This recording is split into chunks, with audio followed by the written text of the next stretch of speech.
데살로니가전서 2장 5절 말씀 다 같이 한 목소리로 받들도록 하겠습니다. 너희도 알거니와 우리가 아무 때에도 아첨하는 말이나 탐심의 탈을 쓰지 아니한 것을 하나님이 증언하시느니라. 아멘. 사도 바울은 복음의 진리를 전하기 때문에 아첨이나 탐심에 따라서 전하지 않았다. 그러한 동기로 전하지 않았다. 그렇게 주장하고 있습니다. 그래서 이러한 일들을 또 앞에서와 마찬가지로 여기서 이제 두 정의를 내세우고 있죠. 너희도 알거니와 그리고 또한 하나님이 증언하시느니라. 그래서 데살로니가 교회 교인들이 겉으로 보기에 또한 그것을 알 수가 있었고, 뿐만 아니라 이제 그들이 보지 못하는 중심의 동기에 있어서도 이제 하나님께서 이제 증언하신다. 하나님께서 그 모든 것을 다 알고 계신다. 그렇게 하면서 또한 우리가 아무 때에도, 그러니까 다시 말하면 항상 아첨하는 말을 하거나 탐심의 그러한 동기를 가장해서 포장해서, 그래서 실제로는 탐심으로 아첨하는 말을 하면서 그렇지 않은 것처럼 그런 식으로 가장하지 않았다. 그렇게 주장하고 있습니다. 또 그것을 너희들이 잘 알지 않느냐, 그렇게 다시 한번 확증하고 있습니다. 그래서 이 아무 때에도 해서 언제도 한 번도 우리가 그렇게 하지 않았다. 여기서 이제 우리가 한 가지 알 수 있는, 또 우리가 가져야 되는 그 삶의 자세와 관련해서 믿음의 담대함이 어디서 나오느냐? 앞에서도 이제 사도 바울이 하나님께 검증을 받았고 하나님 우리의 마음을 감찰하시는 하나님을 기쁘시게 한다라고 이야기하는데, 여기서는 이제 그렇기 때문에 하나님이 다 아신다는 거죠. 하나님이 증언하신다. 그래서 너희도 알거니와, 그래서 하나님뿐만 아니라 또 데살로니가 교회 교인들도 알고, 그래서 하나님과 사람들 보기에도 바로 항상 주님 앞에서 올바른 그 진실된 그러한 동기로 또 주님을 기쁘시게 하고자 하는 그런 뜻으로 행했다. 그러니까 우리가 이렇게 주님 앞에서 이야기할 수 있도록 우리가 그렇게 살아갈 때 우리가 참된 믿음의 담대한 용기를 가질 수가 있습니다. 그래서 여기서 이제 두 가지 우리의 삶의 검증하는 두 가지 기준을 발견할 수가 있죠. 그래서 이후에 또 사도 바울이 믿는 자들이라고 10절에서 너희 믿는 자들을 향하여라고 이제도 이야기를 하고 있습니다만, 이 하나님의 기준, 하나님께서 나를 감찰하실 때에, 하나님이 내 깊은 중심의 동기들을 감찰하실 때에 하나님 보시기에 어떠한가? 여기 이 기준에 따라서 우리가 또 늘 검증을 받아야 되고, 또 그런 부분에서 우리가 검증이 된다면은 당연히 사람들을 보기에도 바로 그렇게 검증이 될 수가 있겠죠. 그래서 우리가 신앙생활을 할 때에 신앙의 성장이라는 것은, 그래서 내가 아닌 내 자신이 보는 것이 아니라 하나님 보시기에, 사람들 보기에 어떠한지 이것을 볼 수 있는 그 눈이 열려야 됩니다. 그걸 다른 말로 하면 이제 공감이죠.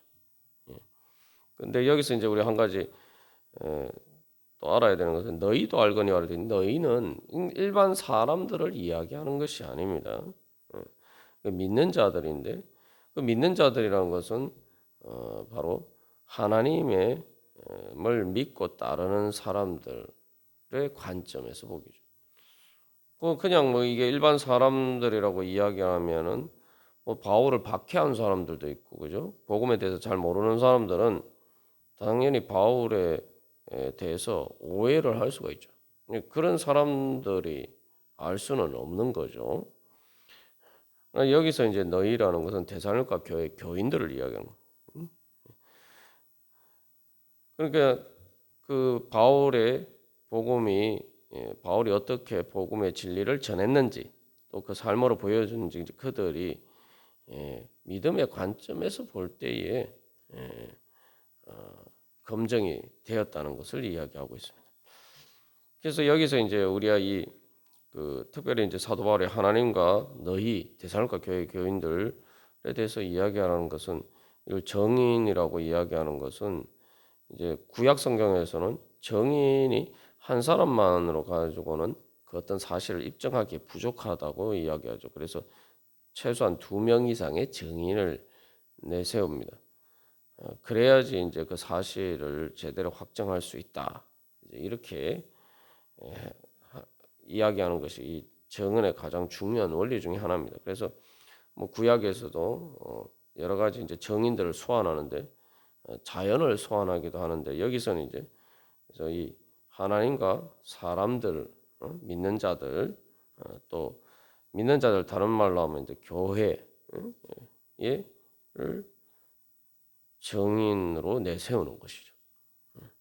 그래서 우리가 사람들에게서 올바른 증언을 얻지 못한다면은 우리가 하나님 앞에서는 또 어떻게 그 올바른 증언을 얻을 수가 있겠습니까?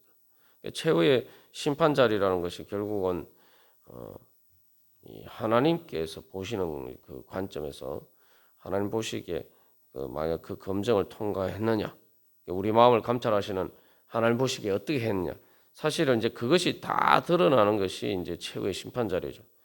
그래서 데살로니가전서 1장 10절에서 사도 바울이 자기의 삶을 검증하는 기준은 바로 예수님께서 재림하실 것을 기다리는 소망 가운데에서 자기의 삶을 항상 비춰보고 있죠.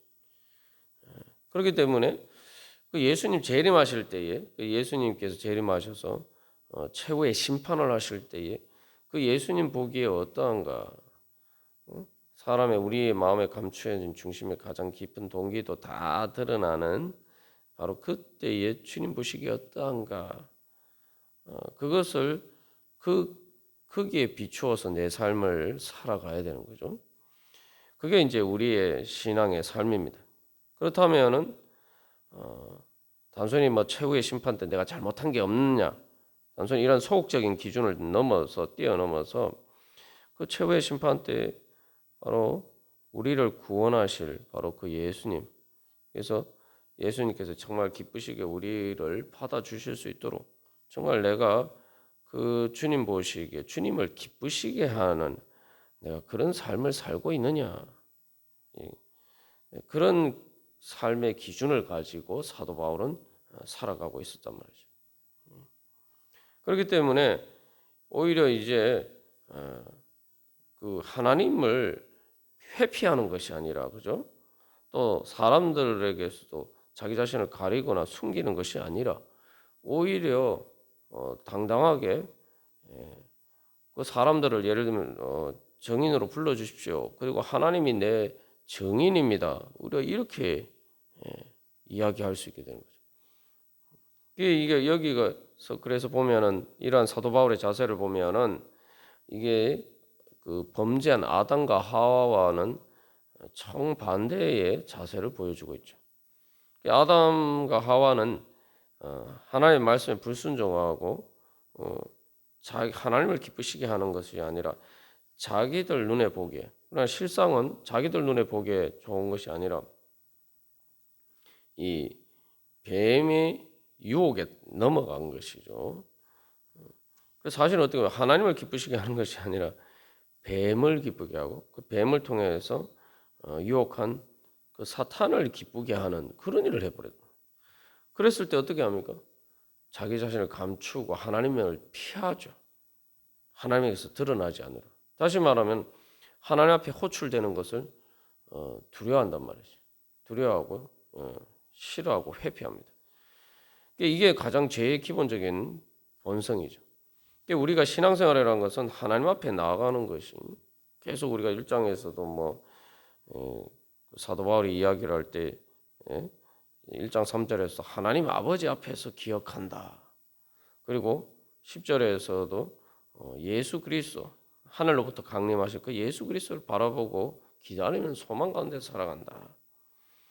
이제 사도 바울은 그래서 2장 5절에서 하나님이 정언하시느니라 해서 자꾸 이렇게 하나님 앞에 자기 자신을 나아가고 하나님 앞에 자기 자신을 드러내고 그리고 그것을 통해서 그 고난을 통해서 계속 연단받으면서 내가 정말 하나님을 기쁘시게 하고자 하는 그 중심의 동기로 살아갔을 때 이제는 오히려 하나님을 회피하는 것이 아니라 오히려 하나님을 찾고 오히려 내가 살기 위해서 내 변호인으로서 하나님의 정언을 구한다는 말이죠. 하나님의 정언에 자기 자신을 맡긴단 말이죠. 이게 마치 우리가 이제 법정에 섰을 때에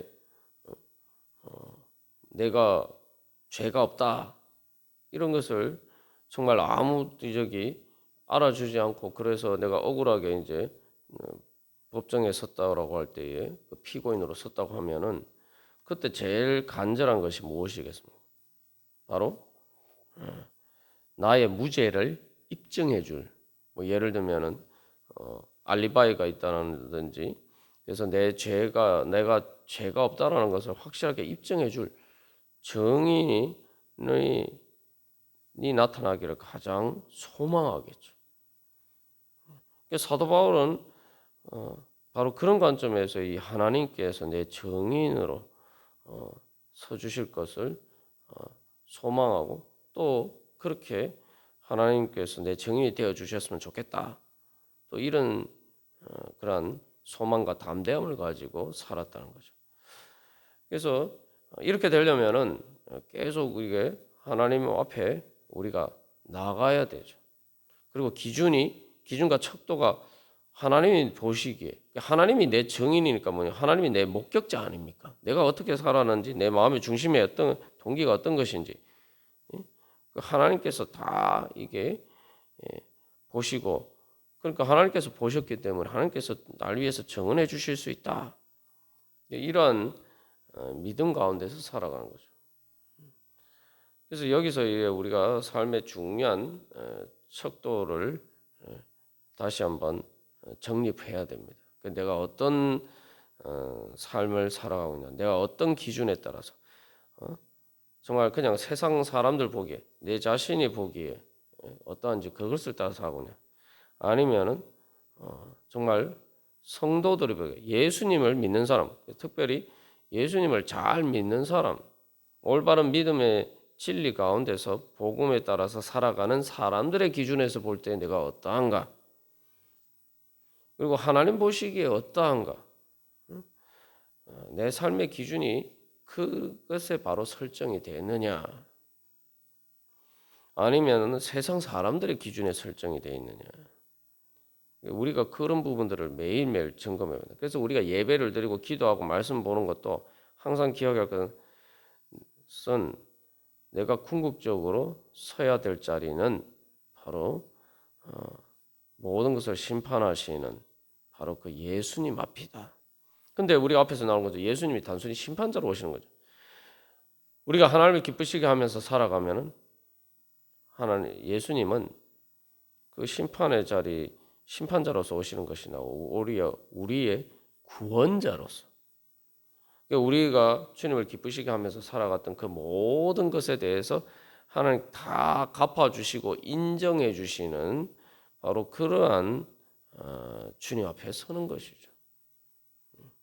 그렇기 때문에 그 마지막 최후의 심판 자리는 단순히 구원의 자리를 넘어서 바로 하나님께서 내 모든 것을 갚아주시고 보상해 주시는 그러한 축복의 자리가 되는 거죠. 그래서 우리가 마지막 그런 목적지를 바로 거기에 설정하게 되면은 그 다음에 어떻게 됩니까? 바로 그 빛 가운데서 지금 현재 우리 삶을 조명해야 됩니다. 우리가 세상을 자꾸 살다 보면은 육신의 생각에 따라서 자꾸 살게 됩니다. 시야가 좁아져요. 그리고 육신의 생각이라는 게 결국 사람들의 기준이죠. 사람들의 기준. 이게 믿음과 상관없는 그냥 세상 사람들의 기준. 믿음이 없는 기준이면 사실은 뭐 죄라고 단순한 겉으로 보이는 죄를 뿐만 아니라 하나님에 대한 불신 가운데서 살아가는 기준. 그러니까 우리가 지난주 설교 말씀을 통해서 나눈 것처럼 부활을 전제하지 않은 하나님을 전제하지 않은 그냥 죽으면 다 끝이다라고 생각하는 그런 기준에 따라서 살아가게 돼요. 그러면은 우리의 삶이 진짜 내가 어떤 길로 가는지 우리가 제대로 알 수가 없습니다. 왜냐하면은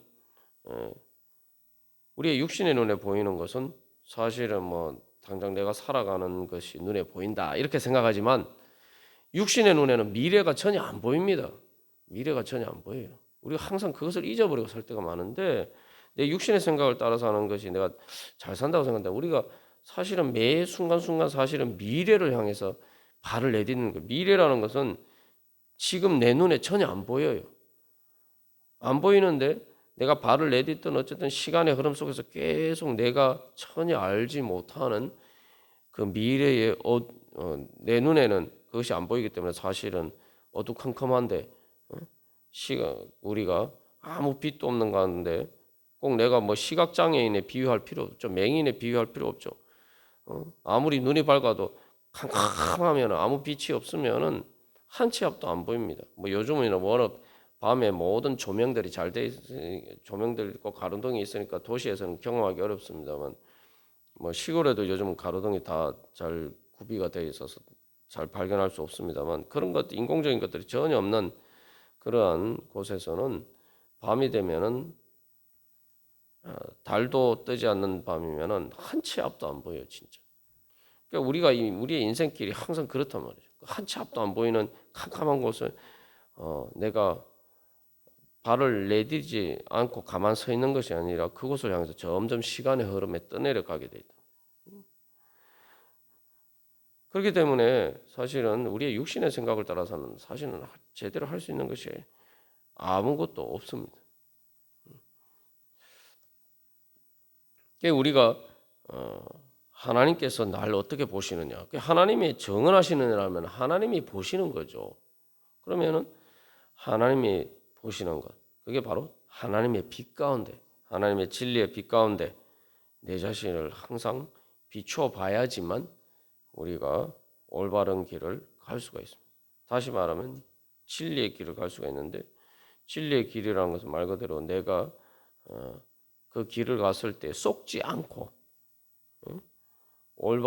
정말 나에게 유익이 되는 정말 나에게 유익이 되는 그런 말 그대로 축복의 길을 복된 길을 갈 수가 있는 것이죠. 그게 바로 복음입니다.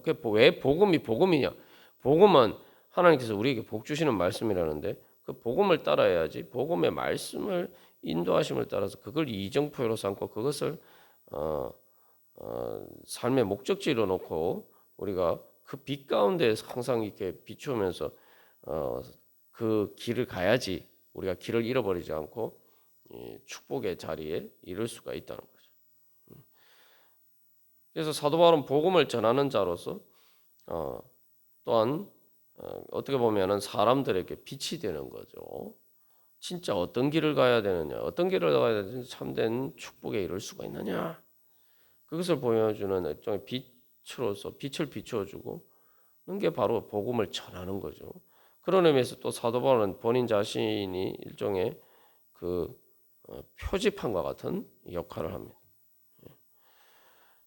그래서 동시에 또한 그렇게 되기 위해서는 사도 바울이 자기 자신이 늘 하나님 앞에서 그러한 빛 가운데서 또 성령님께서 인도하시는 따라서 하나님이 주시는 표적을 따라서 하나님이 보여주시는 그 이정표를 따라서 계속 가야 되는 거죠. 그래야지만 자기가 복음을 제대로 전할 수가 있는 것이죠. 그리고 또한 여기서 이제 데살로니가 교회 교인들을 정인으로 소환하는 것도 마찬가지예요. 뭐냐면은 데살로니가 교회 교인들 너희들이 가보지 않았냐. 그러니까 사도 바울의 전한 복음을 따라서 그 이정표를 따라서 그렇게 걸어갔을 때에 너희들이 정말 그것이 축복의 길이었다. 그래서 우리가 너희를 속인거나 아첨하거나 뭐 탐심에 그런 동기로 하지 않고 정말 너희에게 유익이 되는 그러한 축복의 길이었음을 너희들이 알지 않느냐, 또 이렇게 이야기를 하는 거죠. 그러게 되겠으니 사실 이제 데살로니가 교회 교인들도 사도 바울을 따라서 갔을 때에 바로 그 고난 가운데서도 바로 성령의 기쁨을 경험하고, 그래서 그것을 통해서 정말 이 복음이라는 것이 인생에 정말 그러한 힘들고 어려운 가운데서도 우리에게 정말 축복을 줄 수 있는 그런 것이구나. 그렇기 때문에 예수님의 재림과 그것을 통한 완전한 구원을 소망할 수 있는 것이구나. 지금 당장에 힘들고 어렵지만, 그러나 예수님을 따르는데 여러 가지 고난이 따르지만 이것이야말로 진짜 참된 진리의 길이구나. 이제 그것을 이제 데살로니가 교회 교인들이 또 그들의 체험적으로 안다는 거죠. 그러기 위해서는 사실 이제 그들이 데살로니가 교회 교인들이 바울에 따라서 자기들도 바울의 본을 따라서 1장에서 이야기한 것처럼 자기들도 그 믿음의 길을 가봤기 때문에 알 수가 있는 거죠. 그래서 우리의 삶이 그래서 어떤 이정표, 어떤 목적지를 가고 있느냐, 또 그 길이 진짜 내가 그렇게 그 길을, 그 복음의 길을 정말 내가 정말 올바르게 가고 있느냐, 정말 내가 올바르게 가고 있다라고 증언해 줄 수 있는 그러한 하나님 앞에 사람들이 있느냐. 그래서 사실은 고난을 당한다는 건 뭡니까? 너희들이 그 길을 잘못 가고 있는 거야, 틀린 길을 가고 있는 거야, 그게 그렇게 이야기하는 거죠. 근데 그런 가운데서 정말 당당하게 아니야, 내가 잘못된 길을 가고 있는 것이 아니다 라고, 내가 정말 축복의 길을 가고 있는 것이다, 진리의 길을 가고 있는 것이다 라고 증언해 줄 수 있는 그런 사람들과 하나님이 있느냐. 우리가 그렇게 이야기할 수 있다면은, 사도 바울이 정의를 소환하는 것처럼 그렇게 할 수 있다면은 우리가 담대한 믿음으로 우리가 주님의 복음의 진리의 길을 갈 수가 있을 것입니다. 그래서 여기서 또 한 가지 우리에게 반문해 보아야 될 것은, 내가 정말 그렇게 그렇게 당당하게 내가 믿음의 길을 가고 있음에 대해서 내가 그런 하나님과 사람들에 대한 정언을 가지고 있느냐. 그렇게 가지고 있다면 내가 바로 부활의 증인인 거죠. 그래서 우리가 그러한 주님의 빛 가운데서 정말 우리가 사도 바울처럼 이렇게 담대하게 정언할 수 있는 그러한 믿음의 자리에 서기를 소망합니다. 그럴 때 우리가 정말 죄와 사망의 권세는 어떤 고난도 두려워하지 않고 우리가 당당하게 주님의 뒤를 따라가고 또 사람들에게 복음의 빛을 비출 수 있는 그런 은혜의 자리에 설 수 있을 줄 믿습니다. 다 같이 기도드리시겠습니다.